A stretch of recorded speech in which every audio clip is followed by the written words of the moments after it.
pare che arriveranno in città 900 agenti per, come dire, presidiare il territorio, pare che ci saranno diversi elicotteri che sorvoleranno la zona. Non dovrebbe servire fare delle norme che arrestino quelli che blocchino la strada, perché la gente dovrebbe avere da sola l'intelligenza di capire che se la manifestazione crea disagi a qualcun altro, che se la manifestazione in qualche modo impedisce ad altri di svolgere la loro vita, questa manifestazione non va fatta. Sì, Purtroppo questa è un'idea molto fascista, però questa è l'idea che aveva il fascismo. Le manifestazioni disturbano, quindi si vietano.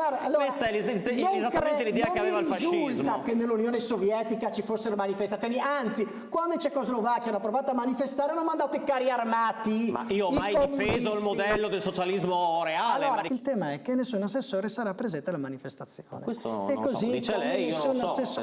Glielo dico io, nessun assessore sarà presente. Ma allora si decida, perché se le figure istituzionali vanno in manifestazioni, non vanno, pericolo, insurrezione popolare, se invece non vanno, lo fanno per lo stipendio. Le figure istituzionali si decida, non vanno. Sì, le figure istituzionali non vanno alla manifestazione e a mio avviso, e quello che ho scritto oggi, sarebbe giusto andassero allo stadio, che è l'evento istituzionale. Perché non applaudire mentre i bambini vengono bruciati vivi da Israele? Festeggiamo. Tanto cioè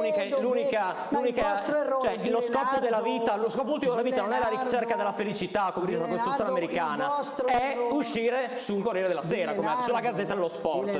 Capisco, ognuno ha le sue priorità.